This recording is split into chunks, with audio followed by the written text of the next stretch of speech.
rekam dimulai. Nah, oke, jadi saya anggap sudah sudah melakukan Nanti rekamannya di share lagi nggak, Pak? Iya, nanti saya share lagi rekamannya ya. Tenang saja, mudah-mudahan terekam. Karena kadang-kadang error juga. Ya, mudah-mudahan sih nggak error. Ya, jadi ini ya, kita materinya yaitu tentang fungsi transfer menggunakan Z. Sebenarnya ini sudah pernah dibahas, tapi kita sekarang lebih mendetail terhadap respon transiennya. Ya. Jadi untuk minggu ini kita bahasnya itu adalah respon transiennya, dan kita anggap semuanya itu mendekati orde 1. Kenapa? Karena gampang. Dan memang agak-agak ribet kalau misalkan kita menganggap sistemnya itu orde 2, orde 3, orde 4. Jadi apapun ordenya kita anggap orde 1. Ya, karena sebagian sistem bisa dianggap seperti itu apabila pol-pol dominannya itu ada. Untuk minggu ini kita ngelihat Z dan analisis transform transiennya, dan juga error steady state dan juga parameter lainnya. Kalau minggu depan kita melakukan analisis fungsi transfer untuk sistem dengan rangkaian listrik, dengan pemanas dan lain-lain. Jadi untuk minggu depan karena lebih enak saya rekam pakai video, saya tulis tangan, saya nggak pakai PowerPoint. Jadi biar kelihatan langkah step by stepnya itu kalau misalkan dikerjakan secara manual itu seperti apa. Tapi minggu ini saya lebih memberikan pengertian tentang analisis Z pada respon transien. Ya, kita lihat ya, untuk transfer function itu baik di sistem kendali kontinu maupun di sistem kendali diskrit itu bisa memberikan gambaran banyak pada kita. Yang pertama tentang stabilitas. Dari fungsi matematik itu kita bisa tahu dia stabil atau enggak sih, dimana nilai kestabilan artinya dia menuju ke nilai tertentu atau konvergen. Jadi kalau misalkan saya mau mengontrol tangki air, maka tangkinya itu akan berhenti atau akan stabil di nilai tertentu, atau kecepatannya akan stabil di nilai tertentu kalau yang diatur kecepatannya. Kalau tingginya yang diatur berarti tingginya akan stabil di nilai tertentu. Saya mau mengatur suhu, suhunya akan stabil di nilai tertentu. Nah, semua persamaan itu, baik menggunakan pengontrol ataupun tidak, itu bisa dianalisis ketika kita tahu persamaan fungsi transfernya. Kalau kemarin praktikum bisa dilihat banyak yang nggak stabil, itu memang wajar. Kenapa? Karena sistemnya, fungsi transfernya menunjukkan persamaan matematika yang nggak stabil, yang nanti bisa dianalisis di situ. Nah, sekarang perbedaannya adalah dengan sistem kendali kontinu, kita melakukan pencacahan. Jadi sesuatu yang dicacah, itu kita lihat hasilnya seperti apa. Dan kita lihat di sini, ini time K. Ya. K artinya ini adalah pencacahan keberapa? Ini pencacahan ke-1. Ya, pencacahan ke-1 nilainya sekian, pencacahan kedua nilainya sekian. Nah, pencacahan ke-1 pada detik keberapa? Ya, itu tergantung dari waktu sampling. Kalau misalkan pencacahan ke-1-nya itu dilakukan apabila waktu samplingnya 5 detik, berarti pencacahan ke-1 adalah pada detik ke-5. Sampling kedua pada detik ke-10 dan seterusnya. Ya, tapi ya udah, kita sekarang udah main ke sistem waktu yang dicacah. Jadi misalkan di sini, ini berarti pada pencacahan keempat, ini nilai maksimum overshoot tercapai. Tapi berapakah nilai maksimum overshootnya? Ya, kita lihat dia stabilnya di mana. Nah, di sini kita lihat juga bahwa nilai time atau nilai pencacahan maksimal itu didapat pada nilai pencacahan keempat, yang kita belum tahu nilainya itu detik keberapa karena kita nggak tahu waktu samplingnya berapa. Kita bisa juga tahu akurasinya ya, secara dicacah kayak gini. Apakah dia menuju nilai tertentu atau dia makin lama makin besar, atau dia menunjukkan nilai yang berbeda dengan nilai yang kita inginkan. Settling time-nya ya, setting time-nya berapa, kalau dalam diskrit berarti pencacahan keberapa, dan overshoot-nya berapa persen. Ya, jadi dari fungsi transfer itu kita bisa tahu ya parameter-parameter yang sering dijadikan landasan untuk mengetahui apakah pengontrol atau pengendali yang kita gunakan pada sistem itu berhasil atau enggak. Dan untuk sistem itu sendiri kita juga bisa tahu apakah sistemnya memang sudah cacat dari sananya, alias pakai pengontrol apapun nggak bisa diapa-apain lagi, atau masih bisa kita perbaiki. Nah, kita lihat untuk sistem linear ya, time invariant, kita lihat contoh-contoh di sini. Jadi kadang-kadang kita tuh nggak familiar dengan bentuk-bentuk persamaan matematikanya. YK sama dengan YK-1 itu apa ya? Tambah UK-1, apalagi itu kan? Sebenarnya kita harus melihat bahwa YK-1 itu adalah waktu delay yang pencacahan pertama. Dan UK-1 artinya waktu untuk, input step pada pencacahan yang pertama. Jadi kalau digambarin mungkin lebih jelas ya di sini. Jadi kalau misalkan kita lihat dari gambar di sini, ini adalah fungsi step yang dicacah setiap sekian waktu sekali. Dan ini yang ke delay. Ya, ke delay. Kenapa? Ini kan mulainya dari pencacahan ke-1, ini mulainya dari pencacahan kedua. Artinya di sini adalah misalkan kita mulai di sini adalah 0, berarti ini K0, ini K-1, ini K-2, berarti ini mulainya dari K-2.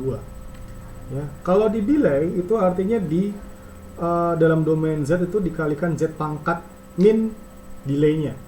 Jadi kalau di delay 5 langkah berarti dikalikan sistemnya dalam transformasi Z adalah Z pangkat min 5. Kalau misalkan delaynya 10 langkah berarti Z pangkat min 10. Ya, kita ngelihatnya ini ya, seperti ini. Jadi kemarin kita udah bahas tentang shifting atau delay, di mana ternyata kalau misalkan mendelay itu kita tinggal mengalihkan dengan Z pangkat min waktu yang di delay.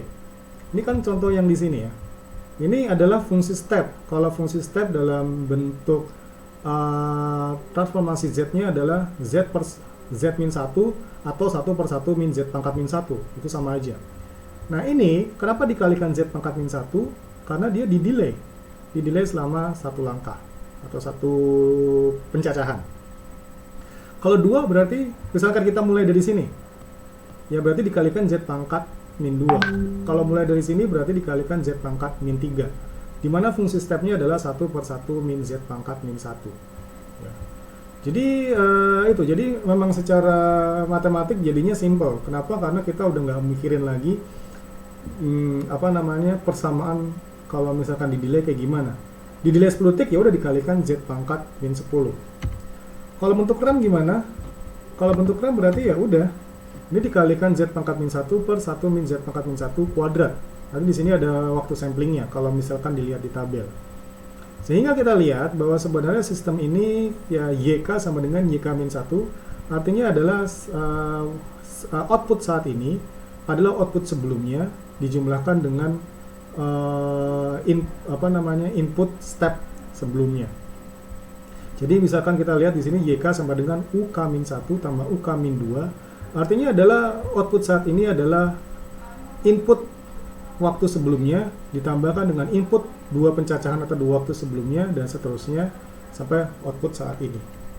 Ya, itu cuma penggambaran dalam bentuk pencacahan. Ya. Sementara kalau misalkan inverse kita bisa melihat dari pertama dari tabel. Kita kemarin udah sering sih cara mengubah dari bentuk persamaan seperti ini ke dalam bentuk yang lainnya. Tapi jadi saya nggak terlalu bahas ini karena kemarin kita kan udah tahu cara mencari koefisien A, B-nya. Misalkan A per 1 min Z 1 min 1 tambah B per 1 min Z pangkat min 2 dan seterusnya. Cara nyari A, B-nya gimana. Lalu cara konversi ke dalam waktu discrete-nya gimana. Yang mungkin baru adalah long division. Ya, saya perlu uraikan dulu untuk long division. Jadi sebenarnya long division itu ya kita tinggal bagi doang, bukan sesuatu hal yang baru. Saya share dulu untuk materi long division. Aduh, ini nanti kelihatan lagi.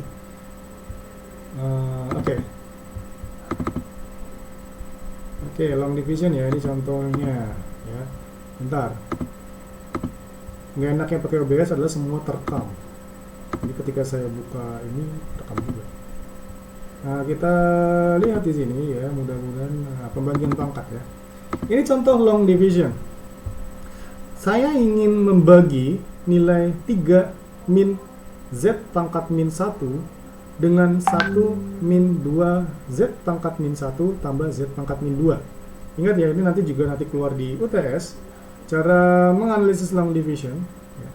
Karena ada banyak cara kan. Yang pertama adalah lihat tabel. Ketika kita ngeliat, ini kan tabelnya udah ada nih, ya udah lihat tabel aja. Yang kedua tadi menggunakan pecahan parsial itu juga udah diajarin.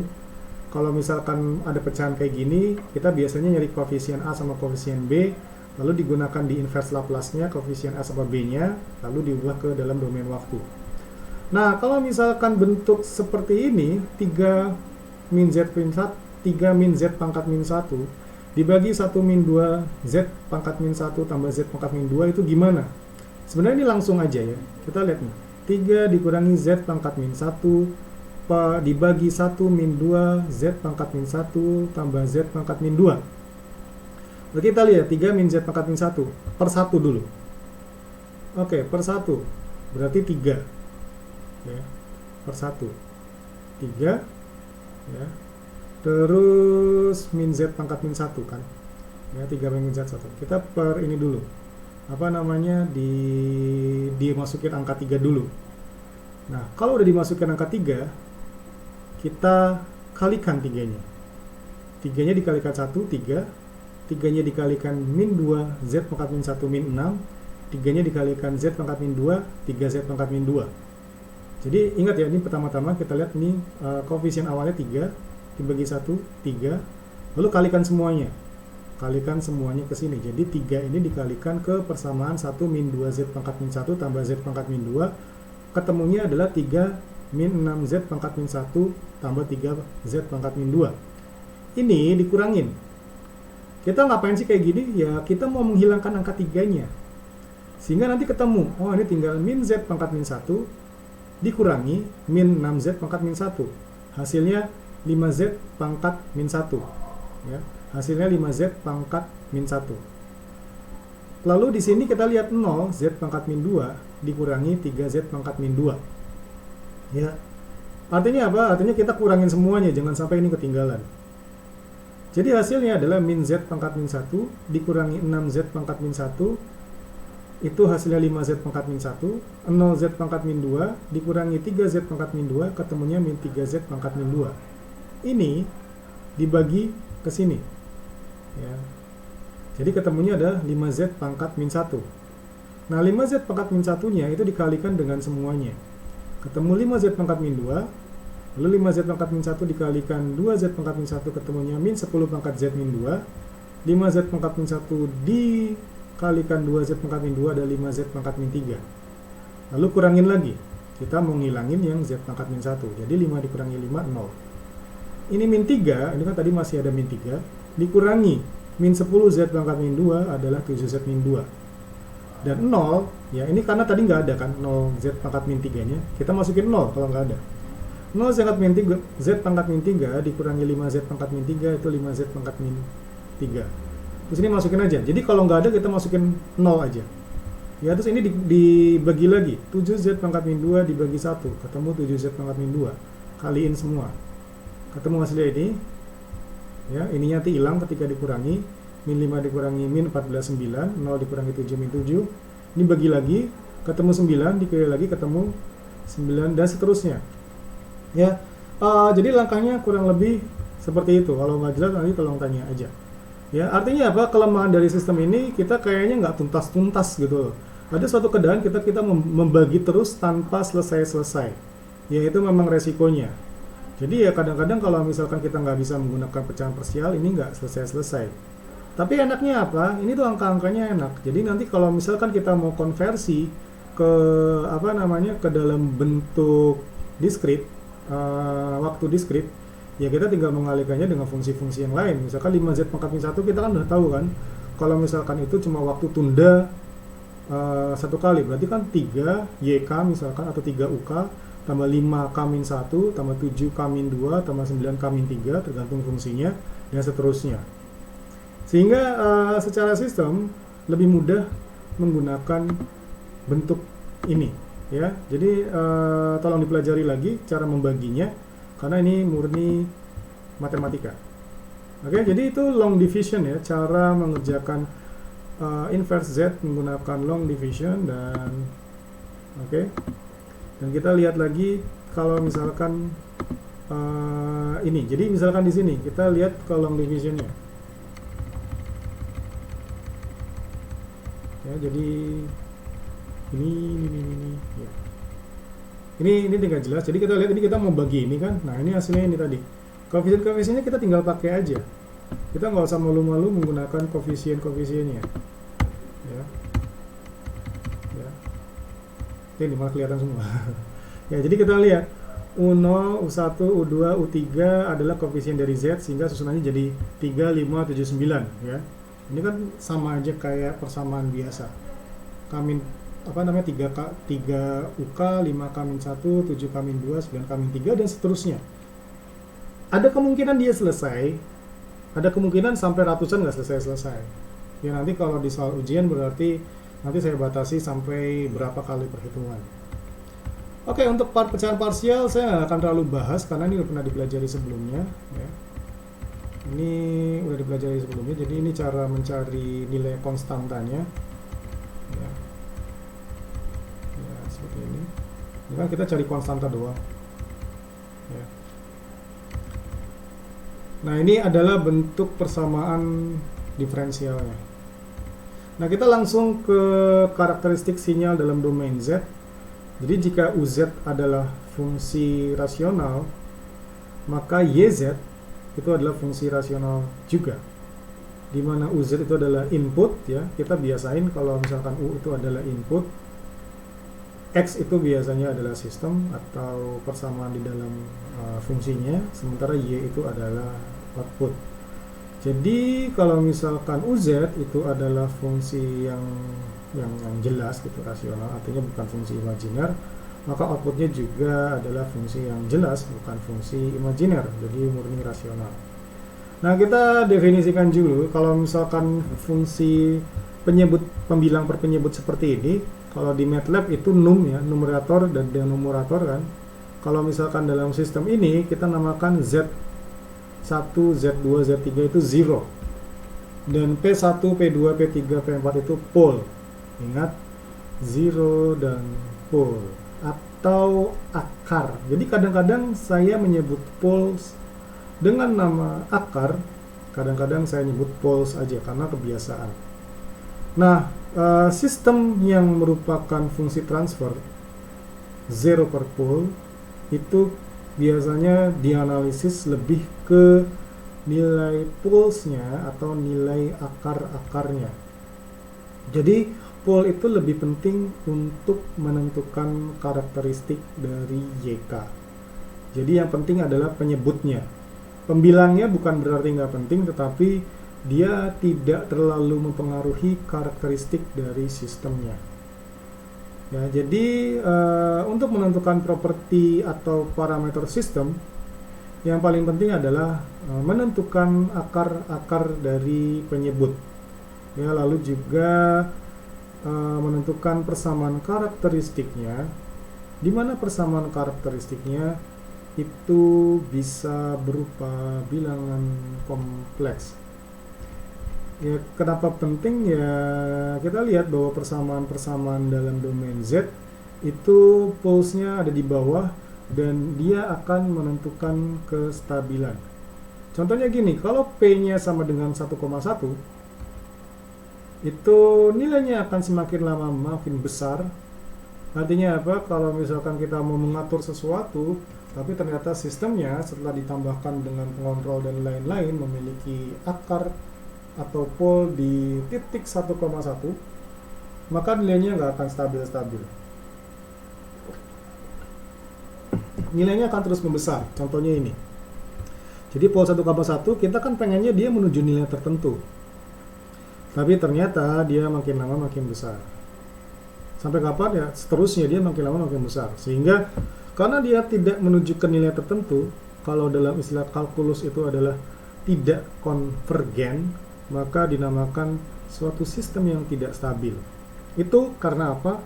Karena polnya atau karena akarnya itu terletak di 1,1. Sementara kalau akarnya terletak di 1, maka dia menuju ke nilai 1 saja. Tapi kita nggak bisa menyatakan dia konvergen atau enggak. Ya karena dia memang menuju ke nilai 1, tapi tidak mengecil atau tidak membesar. Jadi stagnan. Nah, kalau P-nya 0,9, maka dia akan mengecil dan menuju nilai tertentu. Jadi kita lihat perbedaan nilai akar atau nilai pol, ya, pol atau nilai akar atau pol sama aja, atau kutub, ya, pol, kutub, akar itu akan menyebabkan perbedaan karakteristik sistem. Gimana kalau polnya negatif? Maka akan terjadi suatu nilai yang bergantian positif dan negatif di variansinya. Ya, jadi seperti ini. Jadi perbedaan pol positif yang di atas 1, di bawah 1 dan sama dengan 1, dan pol negatif yang di atas -1, di bawah -1 dan sama dengan -1 adalah seperti ini. Yang paling bagus adalah yang ini jelas, yang P sama dengan 0,9 karena dia akan stabil menuju nilai tertentu. Sementara kalau akarnya positif, dia dia bisa jadi menuju nilai tertentu tapi berosilasi, ya. Ini kan artinya osilasi dia. Kadang ke bawah, kadang ke atas itu osilasi. Ya tentu saja bukan suatu sistem yang kita inginkan. Kita nggak suka ada osilasi. Nah kita lihat juga ketika poolnya itu sama dengan 0,6, dia makin cepat menuju nilai tertentunya. Poolnya 0,3 itu lebih cepat lagi. Jadi semakin kecil nilai poolnya atau akarnya, maka dia akan semakin konvergen. Ya. Ini juga sama kayak tadi. Jadi kalau misalkan poolnya negatif itu berarti Z plus, ya. Kalau misalkan sesuatu Z tambah 0,9, berarti kan akarnya min 0,9. Artinya kalau misalkan polnya negatif, itu nilainya itu juga konvergen tapi berosilasi. Ya. Jadi kita bisa ambil kesimpulan, jika nilai semua poles lebih kecil daripada 1, maka YK akan konvergen menuju 0. Bukan berarti menuju 0 itu jelek, karena bisa jadi itu nilai yang kita inginkan. Nah, semakin kecil nilai akarnya, maka semakin cepat YK menuju konvergen. Konvergen itu artinya menuju nilai tertentu atau mengecil menuju nilai tertentu, sementara divergen itu membesar. Ya, harusnya di kalkulus 2 sudah belajar tentang deret konvergen dan deret divergen, ya. Jadi bisa diingat-ingat lagi materi di kalkulus 2. Nah, negatif poles berarti osilasi. Sementara kalau misalkan positif itu artinya monoton menuju nilai tertentu. Ingat ya, 1 per Z tambah 5 berarti polnya min 5. Itu negatif. Kalau 1 per Z min 5 berarti polnya 5. Ya. Nah, sekarang pertanyaannya adalah seberapa cepat YK itu konvergen. Nah, kita lihat UK sama dengan A pangkat K, di mana kita menganggap UK itu relatively sama dengan 0 jika nilai UK itu lebih kecil atau sama dengan 2% dari nilai 0. Jadi kita ngelihat lagi A sama dengan misalkan 0,02. Ingat ya, kalau 2% berarti 0,02, kalau 5% berarti 0,05. Maka K ln A itu sama dengan ln 0,02. Ya. Jadi sama dengan min 3,912 atau kita dekatin min 4. Sehingga K itu kurang lebih sama dengan min 4 per ln A. Ya. Jadi misalkan kita lihat, kalau misalkan polnya di 0,7, maka K itu adalah di min 4 per ln 0,7, itu sama dengan min 4 per 0,36, ya, karena ln 0,7 adalah min 0,36, itu hasilnya mendekati 11. Jadi kita bisa simpulkan bahwa pada pencacahan ke-11 itu nilai dari outputnya itu sudah lebih kecil atau sama dengan 2%. Kalau 5% gimana? Berarti bukan min 4 per ln A, tapi ln 0,05 per ln A. Kita cari aja ln 0,05 berapa. Ya, jadi nilai konvergensi itu tergantung dari parameternya, itu mau lebih kecil dari berapa persen. Ya, jadi kita ngelihat di sini. Ya, ini adalah persamaannya YK sama dengan 0,7K, berarti A-nya 0,7. Jadi kita lihat pada pencacahan pertama, tentu saja nilainya masih 1. Ini pencacahan ke 0 ya, pencacahan ke 0 nilainya masih 1. Yang pertama 0,7, 2 0,5, dan seterusnya. Dan pada pencacahan ke-11 atau pada pensamplingan ke-11, nilainya adalah 0,0198. Di mana 0,0198 itu di bawah 0,02. Dan kita menganggap nilainya konvergen ketika nilainya sudah di bawah 0,02. ya, atau 2%, karena 2% ya sama dengan 0,02. Sehingga kita bisa langsung tentukan pada K berapa nilai konvergen. Ya, hati-hati, ini bisa jadi masuk di UTS. Jadi kita bisa tentukan, kalau misalkan A-nya, kalau misalkan persamaannya kayak gini, polnya di mana ya? Kalau persamaannya kayak gini, pol dominannya di mana ya? Kita cari pol dominannya di mana. Pol dominan berarti yang nilainya paling besar. Nah, kita gunakan itu untuk mendapatkan nilai A dulu. Jadi misalkan pol dominannya pol paling besarnya di 0,3 nih. Berarti A-nya sama dengan 0,3. Ya udah, berarti untuk mencari nilai K-nya untuk error 2% itu adalah min 4 per ln 0,3. Jadi belajar lagi menggunakan kalkulator pakai ln, itu gampang. Kalau errornya 5% gimana? Berarti ln 0,05 per ln 3. Cari. Nah, itu. Nah, cara kita menentukan pol dominannya seperti saya bilang, cari yang paling besar. Tapi hati-hati, itu harus paling besar tapi lebih kecil daripada 1. Kenapa? Karena kalau lebih besar daripada 1, dia nilainya divergent, artinya nggak konvergen. Artinya kita nggak akan bisa mendapatkan nilai K yang akan membuat U-nya itu di bawah 2%. Jadi hati-hati ketika kita cari pol dominan, yang pertama kali kita cari adalah apakah sistemnya konvergen atau enggak. Kalau konvergen berarti kita tinggal cari pol dominannya. Ya. Remember this, min 4 per ln A. Karena gampang. Ya. Karena gampang. Jadi ini adalah rumus saktinya. Use formula for K. K itu kurang lebih sama dengan min 4 per ln A kalau misalkan error yang dicari adalah 2%. Atau nilainya mau di bawah 0,02. Tapi ini hanya berlaku untuk sistem dengan orde 1. Tapi seperti yang saya bilang sebelumnya, untuk pendekatan kali ini kita lebih suka menganggap semuanya adalah memiliki orde 1 dengan alasan lebih gampang. Karena kalau misalkan kita nggak nganggap itu orde 1, ya kita cari persamaannya lebih susah lagi. Min 4 per ln A itu udah segampang-gampangnya. Jadi jadi kita akan menggunakan itu untuk semua sistem yang dianggap orde 1. Gimana caranya menganggap sistem dianggap orde 1? Ya kita cari pol dominannya aja, terus anggap itu orde 1. Ya, contohnya misalkan gini, UK sama dengan 0,8 pangkat K. Ya, mana linear time invariantnya YK sama dengan 0,4 YK-1 tambah 0,6 UK-1.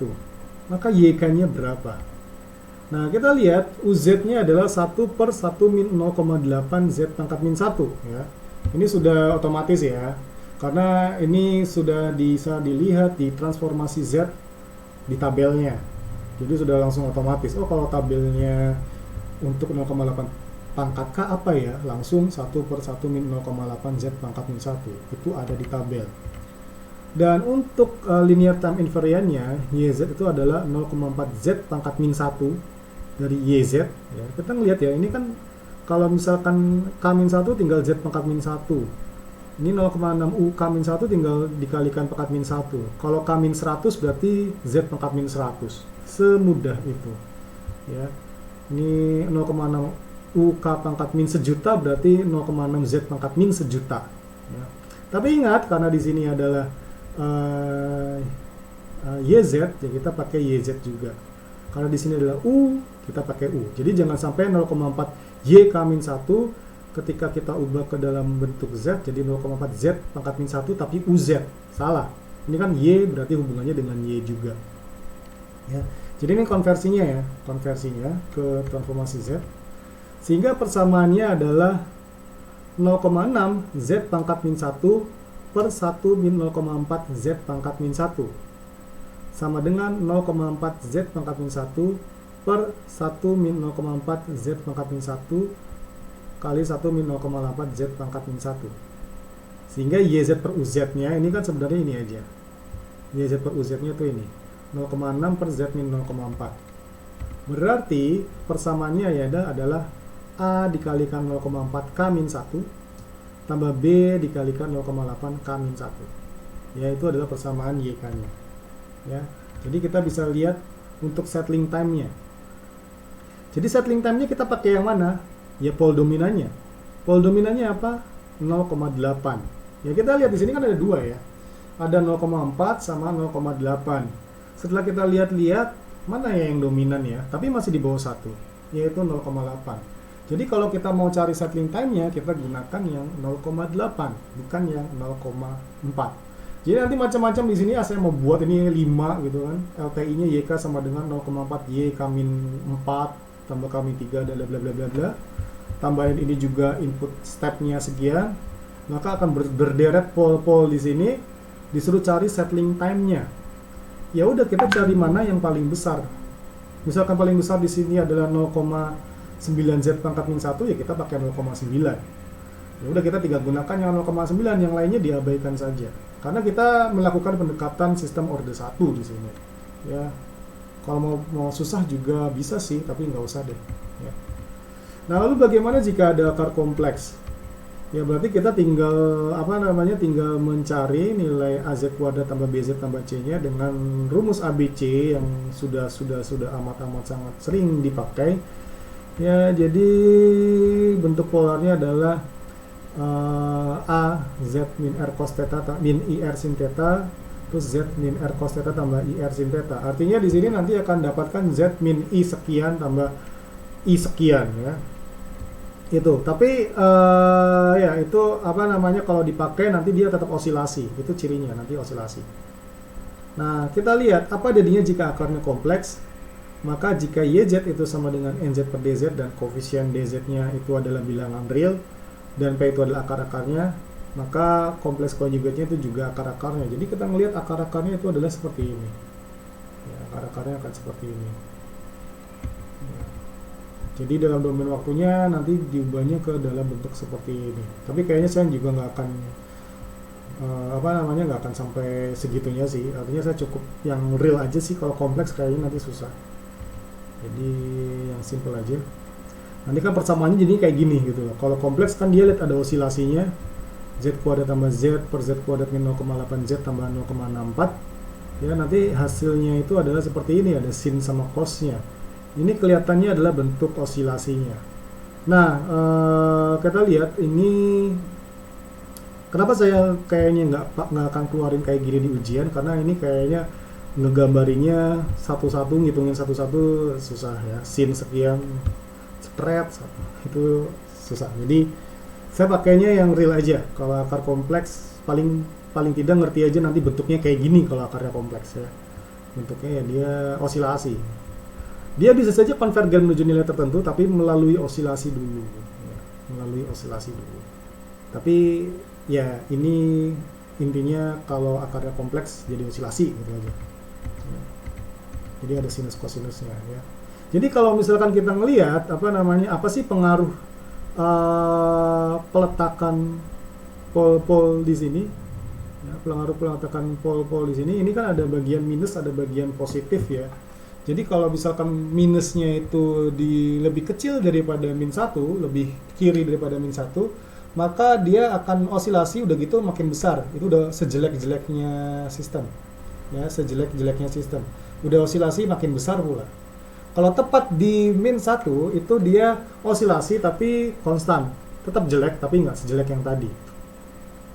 Kalau misalkan dia ada di imajiner, ya sini, dia osilasi tapi frekuensi osilasinya nggak sebesar yang tadi. Kalau dia ada di sini, ada di bagian sini tepat di 1, dia akan kayak fungsi step, dia stabil tapi nggak osilasi. Kalau di sini dia nggak stabil tapi nggak osilasi. Kalau di bagian titik ininya dia osilasi dan dia tidak menuju nilai tertentu. Jadi kalau misalkan mau ditanya mana sih sistem yang paling bagus, di sini sih letaknya itu ya di sini-sini. Di antara 0 sampai 1 dan nggak usah pakai imajineran biar nggak osilasi. Ya tapi kadang-kadang ya memang sistemnya memang dari awalnya cacat ya kayak gitu. Jadi mau diapa-apain dia memang tetap cacat gitu kan. Jadi kita harus tambahkan pengontrol sehingga nggak cacat-cacat amat. tapi itu tergantung dari sistemnya. Maksudnya kadang-kadang udah ada sistem yang udah saking cacatnya dikasih pengontrol PID kayak gimana juga tetap nggak stabil, ya itu nggak bisa diapa-apain lagi. Nah, ini kita lihat untuk mencari karakteristik sinyal. Nah, semakin kecil R, itu berarti semakin cepat sinyalnya konvergen. Konvergen itu berarti menuju nilai tertentu. Jadi kalau R di bawah 1, maka dia konvergen. Kalau R di atas 1, dia tidak konvergen. Jika R sama dengan 1, dia... Kalau dibilang konvergen, kayaknya bisa sih, tapi dia nilainya itu konstan di 1 terus. Kita nggak bisa definisikan dia konvergen atau enggak karena memang nilainya ya cuma 1 aja. Nah, jadi jika sudutnya berubah dari 0 ke pi, maka frekuensi osilasi meningkat. Jadi bisa dilihat di sini ya. Kalau misalkan sudutnya besar di sini, ini kan osilasi banget. Imajinasi dia osilasi banget. Semakin ke sini dia osilasinya makin kecil. Nah, semakin ke sini osilasinya makin kecil. Jadi semakin kecil sudutnya, maka osilasinya akan semakin kecil. Ini contoh-contoh lain ya. Jadi ini kalau misalkan dia diletaknya di min 0,9, dia osilasi tapi makin lama makin kecil. Lalu di sini letaknya imajiner, ya dia juga osilasi makin kecil. Dan seperti ini. Nah ini dia makin kecil tapi nggak osilasi. Kenapa? Karena nggak ada unsur imajinernya. Yang ini dia makin kecil tapi juga masih ada osilasi. Ini adalah pengaruh perubahan sudut terhadap tingkat osilasi dari sistem. Osilasi itu berarti nilainya berubah-ubah, kadang naik, kadang turun. Kita mau mengukur mau mengatur suhu dalam ruangan, kadang 25, kadang 20, 24, 21, 23, 22, akhirnya 23. Itu osilasi. Nah, kalau misalkan tadi perubahan sudut, sekarang kita ngelihat apa sih pengaruh perubahan nilai absolut. Nilai absolut adalah nilai resultannya.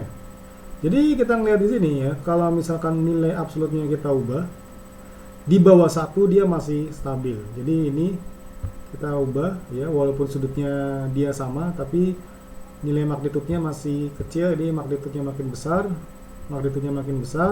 makin besar ya. Dan tepat ketika dia melewati 1, dia udah osilasi terus nggak stabil. Ini makin nggak stabil banget ya. Jadi nanti waktu ujian sistem kendali diskrit, mungkin saya tanyain teori-teorinya juga. Mungkin saya nanyain apa sih pengaruh dari perubahan nilai absolut dan perubahan nilai sudut pada sistem.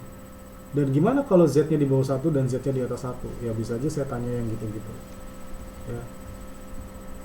Nah, jadi kita bisa ambil kesimpulan untuk akar kompleks. Kompleks pool itu muncul dengan konjugatnya, ya. Konjugatnya itu bisa seperti itu. Nah, kita lihat. Nah, untuk Z pangkat min 1 transformasinya itu juga menghasilkan kombinasi dari eksponensial sinus dan kosinus. Ya, seperti itu. Eksponensial sinus dan kosinus. Jadi itu biasanya muncul kalau ada unsur imajiner di poolnya. Tapi enggak deh, nanti ujian nggak usah pakai imajiner ya. Bayang sih kita ngitung sin sekian, strike itu kayaknya 1 jam deh. Seperti itu. Ya. Dan nilai eksponensialnya itu adalah nilai magnitud dari akar kompleksnya. Magnitud itu berarti nilai yang akar sekian kuadrat tambah sekian kuadrat. Artinya besar vektornya lah. Kalau kita pakai vektor berarti besar vektornya. Kalau misalkan theta itu kan arcus tangen dari imajiner per real ya. Terus frekuensi sinusoidalnya adalah sudut kompleks pol dibagi 2pi. Lalu kita langsung lanjut ke analisis steady state ya. Kalau sinyalnya konvergen, itu konvergennya menuju apa ya? Apakah dia menuju 1, menuju 0, menuju 0,5? Ya nggak tahu. Jadi kita lihat kalau tidak konvergen juga, ada nggak sih pol-pol yang lebih besar daripada 1? Atau ada nggak sih magnitud yang lebih besar atau sama dengan 1? Dan kalau konvergen, jika semua polnya dan R-nya itu lebih kecil daripada 1, maka konvergennya menuju ke 0. Dan jika ada satu P yang 1, maka sinyal konvergen ke CI atau sinyal konvergen ke nilai itunya. Nah, jika lebih dari satu, pol adalah satu, maka tidak konvergen. Ya, jadi kalau misalkan ada yang lebih jika ada P1 yang nilainya satu tapi lebih dari satu jumlahnya, maka dia nggak konvergen. Ini contohnya satu polnya itu adalah satu, UZ-nya adalah 2Z per Z min 1 tambah Z per Z min 0,5 tambah 3Z per Z tambah 0,9, yang kalau misalkan kita ubah ke dalam bentuk bentuk waktu diskrit, itu hasilnya 2, karena Z per Z min 1 kan itu sama dengan fungsi step ya, 2. Z per Z min 0,5 berarti 0,5 pangkat K, dan 3Z per 3 kali min 0,9 pangkat K itu berarti 3Z per Z tambah 0,9 berarti 3 kali min 0,9 pangkat K. Ini kalau misalkan kita jumlahkan semuanya, ini akan menuju ke nilai 2. Jadi ini adalah nilai yang menjadi tujuan sistem yang memiliki satu pol sama dengan 1.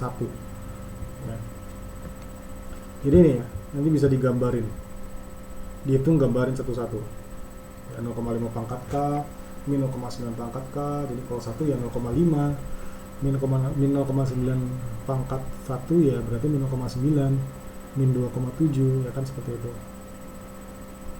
Min 2,7 tambah 2, min 0,7 tambah 0,5 ya min 0,2 ya, seperti itu. Jadi kan nanti hasilnya yang ini ya, jadi ini. Terus nanti yang pecahan kedua ini kita lihat min 0,9 kuadrat nanti ketemu 0,5 kuadrat. Jadi nanti kita lihat dia osilasi kan. Jadi ini nilainya naik turun ya. Min 0,2 naik turun ini osilasi. Jadi kalau digambarin kayak gini, tapi dia menuju ke 2, menuju ke nilai yang sudah dilihat di sini. Ini menandakan bahwa ketika ada pol yang sama dengan 1, maka magnitudnya itu yang akan jadi tujuan. Karena di sini pol yang jadi 1 itu memiliki nilai magnitud di persamaan domain Z-nya itu adalah di 2. Jadi konvergen kedua. Nah, untuk menganalisis apakah sistem punya error steady state, jadi kita kurangin Y steady state dengan R steady state. Ya, ini bisa jadi masuk ke ujian juga, bisa jadi. Jadi untuk menganalisis apakah sistem punya error steady state, kita kurangkan Y steady state. Y steady state itu output, dan R steady state itu adalah input. Jadi kita mengurangi nilai output yang terukur dengan nilai input yang kita berikan. Kita kurangi nilai Y steady state dengan R steady state. Ya, pada waktu berapa? Ya pada waktu dia udah steady. Ya. Jadi kalau semua pol dari 1 min Z kali YZ itu berada di dalam lingkaran, maka limit K menuju Tahingga dari YK itu sama dengan limit Z menuju 1 dari Z min 1 dikalikan YZ. Oke, ini bahasa Inggris dan tulisan. Mungkin lebih gampang kalau kita pakai contoh ya. Ini adalah contohnya ya. YZ sama dengan min 0,11 Z per Z kuadrat min 1,6 Z tambah 0,6 ya. Jadi hati-hati, siapa tahu saya juga nanti nyuruh mencari berapa sih error steady state-nya. Nah, caranya adalah kita tinggal mengalihkan Z pangkat min 1 dengan persamaan ini, lalu masukkan Z-nya sama dengan 1. Segampang itu, karena kebetulan contohnya gampang. Ya, ini kan Z sama min 1 dikalikan, ini kan tinggal dicoret ya. Ya, contohnya gampang, nanti di ujiannya ini nggak akan main coret-coret ini, kita masukin satu-satu. Ya, jadi Z min 1 dikalikan YZ, berarti kan Z min 1 dikalikan min 0,11 Z per Z min 1 dikalikan Z min 0,6. Ya udah, coret aja Z min 1-nya. Nanti kan ketemunya tinggal min 0,11 Z per Z min 0,6. Terus masukin deh nilai Z-nya itu sama dengan 1. Ya udah, min 0,11 dibagi 1 dikurangi 0,4. 1 dikurangi 0,6. Jadi min 0,11 per 0,4 ya. Jadi hasilnya kira-kira ya sekitar min 0,275 ya, mungkin kurang lebih nilainya segitu. Kayaknya sih segitu kayaknya. 0,11 bagi 0,4 ya. Saya kok agak ragu ya. Ya mungkin dibulatin. Ya hasilnya segitu, min 0,275. Nah itu kan gampang banget gitu. Ya itu mudah sekali. Kalau misalkan persamaannya diganti-ganti ya pada intinya kita jangan lupa mengalihkan Z-1 dengan persamaan ini. Ya, Z-1 dengan persamaan ini. Ya. Jadi jangan lupain Z-1-nya. Dan nggak selamanya ini bisa dicoret. Bisa jadi ini Z-3 per Z-0,3 per Z-0,8 dan seterusnya. Kalau nggak bisa dicoret ya udah kita masukin satu. Tapi kalau misalkan nggak bisa dicoret, ya kalau nggak bisa dicoret, hasilnya berapa? Hasilnya adalah 0. Ya, hasilnya adalah 0. Kenapa? Karena ini 1 dikurangi 1, 0. Jadi justru bagus kalau misalkan nggak bisa dicoret, langsung aja, oh ini hasilnya 0. Ya. Tapi nggak akan semudah itu ya. Nggak akan semudah itu. Nah ini contohnya, ya. Ini contohnya nilai value finalnya. Jadi kita masukin nilainya, oh ini kan tadi awalnya pada waktu pencacahan kesekian, nilai sekian. Lalu dia akan menuju ke min 0,275. Ya. Jadi min 0,275 itu adalah nilai akhirnya. Nah, tapi hati-hati. Jika ada pol Z-1 YZ yang berada di luar atau tepat di garis lingkaran, maka YK tidak konvergen.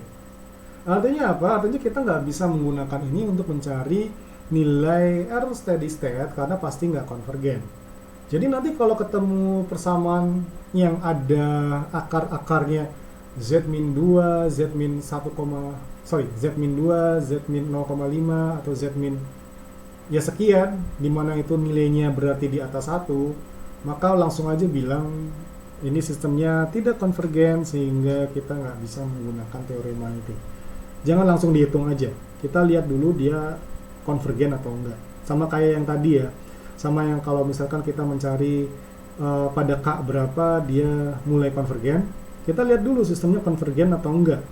Kalau nggak konvergen ya nggak usah dicari, langsung aja vonis dia tidak konvergen sehingga kita langsung dapat bonus nilai ya. Langsung bonus nilai artinya langsung bagus. Kenapa? Karena kita nggak usah ngitung. Ini nggak konvergen, langsung selesai. Nggak usah ngitung-ngitung nih Z-nya berapa, Z-nya berapa, Z-nya berapa. Udah bikin pusing terus nilainya jelek lagi. Nah, jadi dari sini kita bisa tahu apa sih yang bisa diambil dari transfer function. Ya, jadi kita bisa tahu semuanya tentang stability, steady state, transient dan settling time serta overshoot-nya. Ya. Jadi untuk contoh sinyal terbatas, kalau RAM output kita bentuknya kayak gini ya. Kalau A-nya sama dengan 1,2 dia makin lama makin besar seperti ini. Kalau A-nya min 1,2 dia osilasi makin lama makin besar. Ini mungkin kalau misalkan A-nya di bawah 1 ya dia akan menuju 0. Ini ya ini apa namanya kalau misalkan ada fungsi imajinernya dia osilasi. Ya, jadi ini sinyal terbatas atau bounded system ya. Kita lihat ya. Ini maksudnya apa? Ini maksudnya adalah sistem yang terbatas atau enggak. Terbatas itu biasanya dianggap stabil. Kita lihat yang pertama ini dicoret tanda silang merah. Artinya dia nggak stabil, orang dia makin besar. Yang kedua juga lebih nggak stabil lagi, makin besar lalu bentuknya kayak eksponensial gitu. Ini lebih haram lagi, udah lebih makin besar osilasi lagi. Nah kalau yang ini paling bagus, dia menuju stabil dan nggak pakai osilasi. Yang ini jelek tapi ya udah masih bisa dimaafkan, dia masih menuju nilai tertentu. Ya osilasi terus-menerus. Yang ini juga terbatas, tidak sejelek yang di atas tapi masih osilasi dan masih menuju nilai tertentu atau bounded ya. Jadi kriteria kestabilan terbatas ini kita bisa ambil kesimpulan ya. Kalau inputnya terbatas maka outputnya juga terbatas. Ya kan nggak mungkin kan inputnya sekian lalu outputnya jadi tahingga. Kalau misalnya jadinya kayak gitu ya berarti kita bisa membangkitkan energi dengan input terbatas. Itu bisa jadi Nobel ya. Kita menemukan Nobel karena dengan input yang terbatas outputnya tahingga. Kita bisa bikin pembangkit listrik dengan daya tahingga dengan memasukkan satu buah baterai, itu impossible. Nah jika inputnya terbatas, kalau inputnya nggak terbatas, maka oke juga sih kalau misal outputnya nggak terbatas ya. Input nggak terbatas ya outputnya nggak terbatas. Nah, outputnya itu biasanya kita batasin untuk memudahkan komputasi, tapi tetap ada limitnya. Contohnya gini, kayak gini kan kita udah batasin tapi berosilasi terus, jelek. Jadi kebanyakan komputernya suruh kerja keras, ganti-ganti dari logika 1 ke 0, atas bawah. Jadi kita solusinya ya pastikan sistemnya operasinya linear ya. Ini contoh kestabilan, ini contoh yang tadi. Ya. Apa namanya? Kita ngelihat ini adalah fungsi transfer. Jadi tadi udah dibahas ya, ini fungsi transfer ini. Kita lihat apakah dia BIBO. BIBO itu bounded input, bounded output, atau inputnya dibatasin. Bounded itu artinya bounded, terbatas. Jadi apakah inputnya terbatas, outputnya terbatas? Kita ngelihat di sini. Tapi ingat ya, ini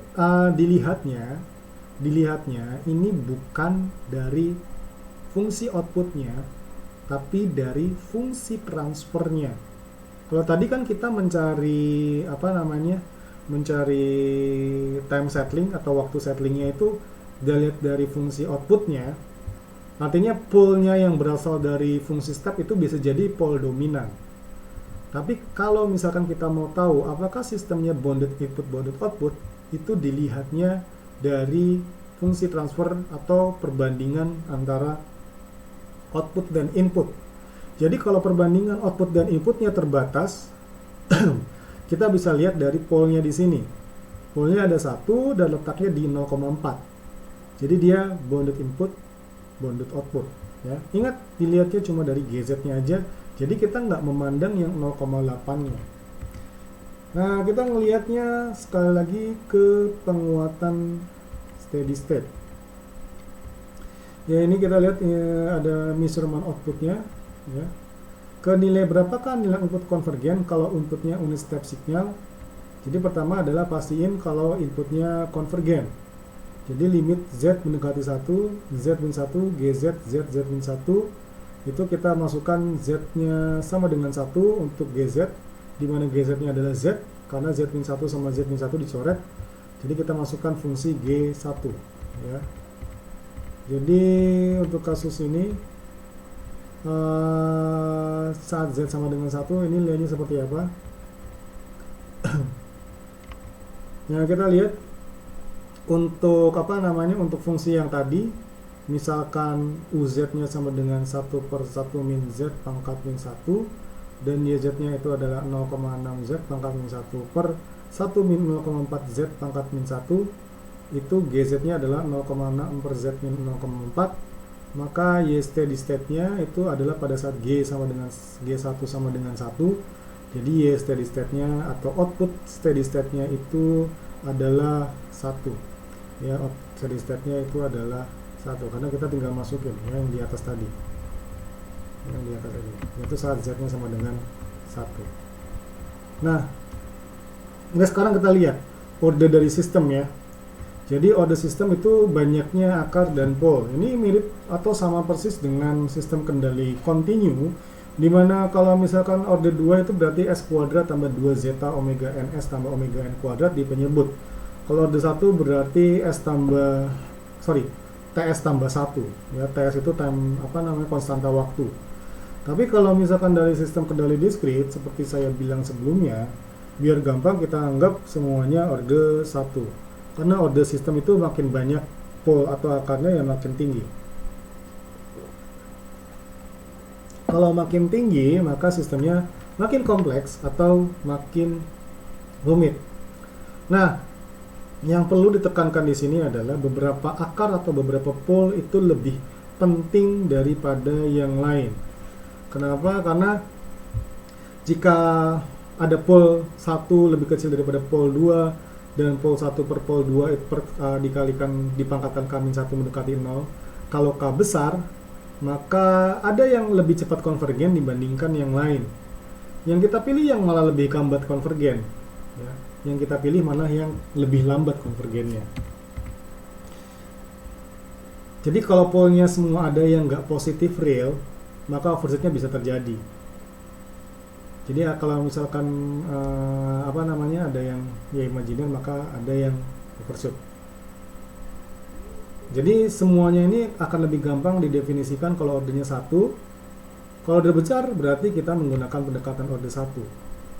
Nah, kita berarti settling time itu mengasumsikan kalau nggak ordernya 1 berarti ordernya lebih tinggi. Ya, kita lihat untuk ke order lebih tinggi atau order 1 itu mendekati persamaan K sama dengan hampir sama dengan min 4 ln P. Jadi ini sama kayak tadi ya. Seberapa cepat K konvergen. Jadi ini tadi udah dibahas sebenarnya. Tapi saya ulangin lagi. Jadi kita ngelihat pada waktu sampling ke-11 nilainya adalah 0,0198. Tapi ini dengan error 2%. Ya. Nah, kita ngelihat contoh di sini. Ini adalah 0,1 per Z min 0,9. Ini order 1. 0,09 per Z min 0,9 dikalikan Z min 0,1. Ini gambarnya. 0,07 per Z min 0,9 Z min 0,3. Ini gambarnya. Nah, kenapa saya tunjukkan gambar ini? Saya cuma ingin memperlihatkan bahwa sistem dengan order yang beda. Karena ini order 1. Ini order 2. Ini order 2 juga.